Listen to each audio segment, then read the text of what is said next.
The casing and cement job is the most important part of well stability. A poor cement job can cause devastating problems throughout the life of the well. Understanding the importance of correct centralization is the key to success.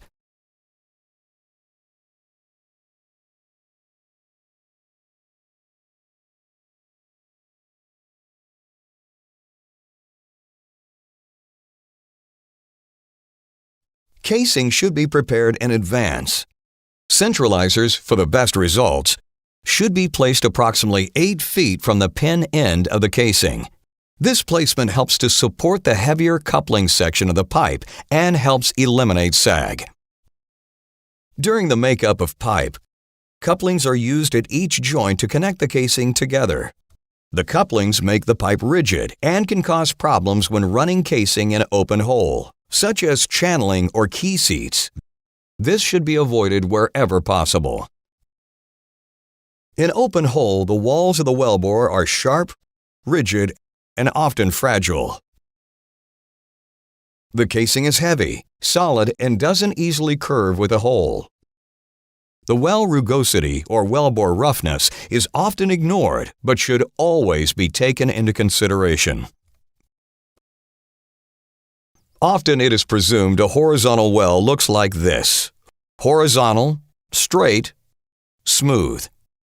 In reality, when the wellbore is being drilled, the bit turns, torques, and literally hammers away, creating the hole. This causes more of a corkscrew effect. The wellbore is neither straight nor smooth. When the casing is inserted into the open hole, the casing must conform to the curvature of the rough and rigid walls of the wellbore. Gravity pulls at the heavy casing as it tries to drag on the bottom. Most often, the swing and inclination is as high as 4 degrees. Now, bridging and other aspects apply to getting the string to the bottom. The most important part of getting the string to bottom and getting a proper cementing job is standoff.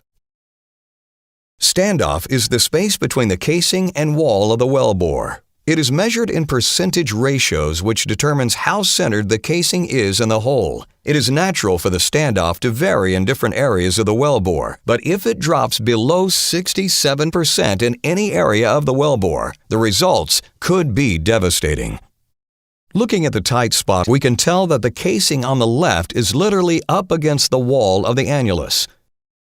This could cause loss of production and expensive remedial work due to migration and possibly make the well unstable. On the right, you can see that proper centralization will maintain a good standoff. When running the casing downhole, the lack of centralization will increase drag significantly. Pipe and couplings will drag the entire length of the well, which may result in additional push requirements.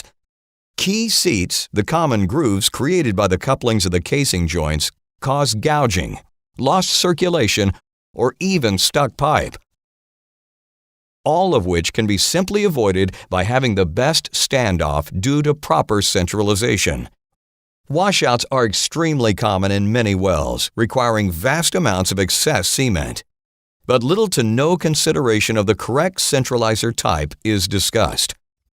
Correct centralization is the cheapest yet most reliable way to get the string to bottom and achieve a good cement sheath. A bad cement job can have devastating consequences. Imagine having a cement job with no centralizers. The casing is on the wellbore wall. The cement is very fluid and will simply take the easiest route or path. It will not get under the casing. Rotation alone will not keep the casing centered in the wellbore. The pipe will not be suspended in the wall. We cannot assume that the casing will be perfectly suspended 3 miles downhole. The cement is meant to stabilize the wellbore and prevent gas migration and corrosion. After fracturing, a poor cementing job could cause loss of production, contamination, and early workovers. This will reduce production and increase the costs. Centralizers will enhance the well life, not subtract from it. The key issue is, what is valuable to you? Spend now and reap the rewards for years to come. Reduce the overall well costs, including production, or save a little now and pay a lot later.